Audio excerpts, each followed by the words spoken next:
In this video, we will be talking about cost, additional information, and management for item registration.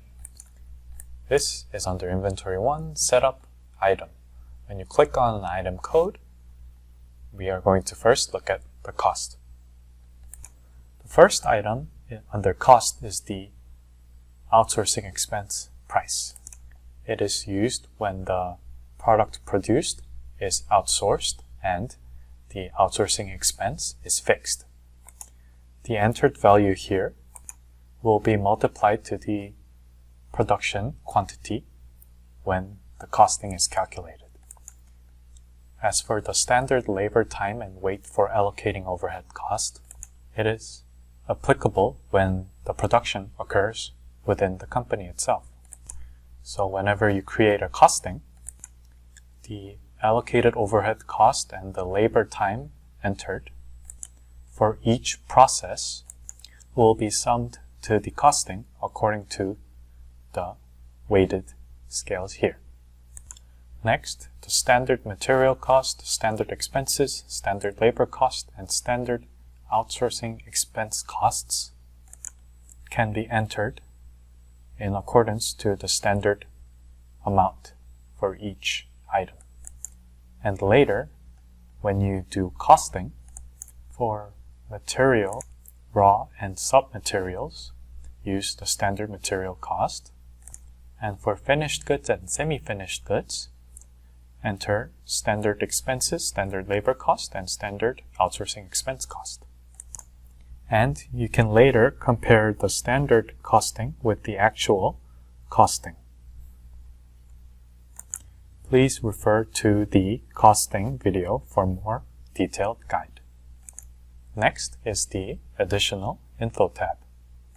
There are 16 fields that you can choose from. The first 6 are text types. You can type in text. The other 10 are number types, so you can only add numbers. So if you have any additional information that you would like to add to the items, then you can use these fields. Now the display names for these fields can be changed. You can do so by clicking the option button and input screen settings. Head on over to additional information and hover over, click settings. Change the display name to your liking. When you apply and save, when we go back, you can see the changed display name. You can use this for reports and the templates. If you need more, press Option, Input Screen Settings, press Add, and add the additional text types, numeric types, long text types, date types, and code types.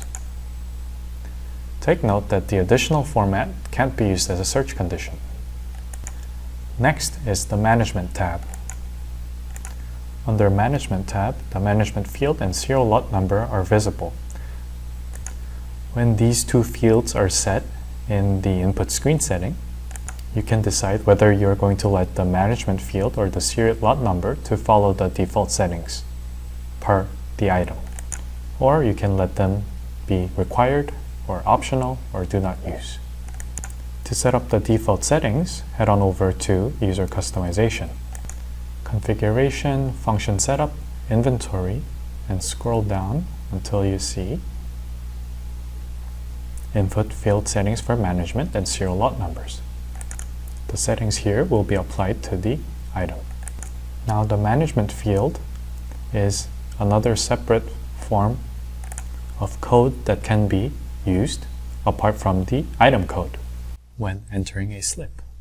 Please refer to the Management field video for more information. The serial lot number also can be set per item, such as the expiration date, and keep track of the change in inventory. Again, please refer to the serial lot video for more information. Lastly, we're going to look at the manufacturer slip target and inspection request target. This creates a manufacturing slip when a sales or location transfer slip is entered automatically, or the quality inspection request is also automatically made when a purchase or a goods receipt slip is made. You can also set it by default, or you can set it per item. For instance, I have made this item, delicious salad, to set a manufacturing slip automatically be made when I make a sales slip. As you can see, when we go to inventory 1, sales and new sales, and when we enter the delicious salad item, the manufacturing slip has been automatically made. Let us go back to inventory setup and item and look at the bottom buttons. First, we're going to look at the change button. If you would like to change the information at once, click the change button. Select the field that you would like to adjust, like unit.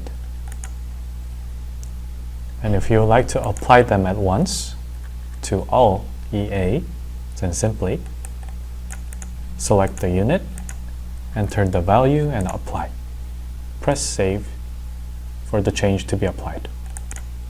Or you can individually enter them. Next, if an item is no longer used, you can click on an item and press deactivate. If you would like, you can set up the usage status to deactivate and reactivate the items whenever you need. Next is the item account. By pressing Option and Add Item Account, you can decide what items are going to have the chart of accounts applied for each menu and be journalized into. And to those that need multiple process or multi-spec item settings, follow those buttons as well. Next is template settings. If you would like to add more fields to this display screen right now, you have to go to Option, Template Settings, and click on New Template. Enter a template name and save. If you do, the template settings screen will pop up. Here, you can choose to hide elements or add fields, like spec. If you would like, you could switch up the order by dragging and dropping them. And if you would like to change the settings of that field, click on Settings. If you want, you can also change the width as well. Once you're done, click Save. As you can see, the spec is now part of the item list template. Whereas in the past, where you had to go click on the item and go to the Specs tab to look at the item, now you can look at it out here in the screen. Next, when you click on Option and do Condition Template Settings, you can set it up so that certain IDs can view the selected template by default. Set up a condition name, ID, and the ID then would be applied and select the template. Next, if you would like to modify the search fields under the default tab, click on Option and Search Field Settings. Here, you can add or hide the elements. If you would like barcode as your search field, click on barcode and move around using drag and drop and press apply. Now if you click search again, you can see the barcode field has been added to the search. Lastly, if you click the function setup, it easily takes you to the function setup. So you don't have to click users customization, configuration, and function setup.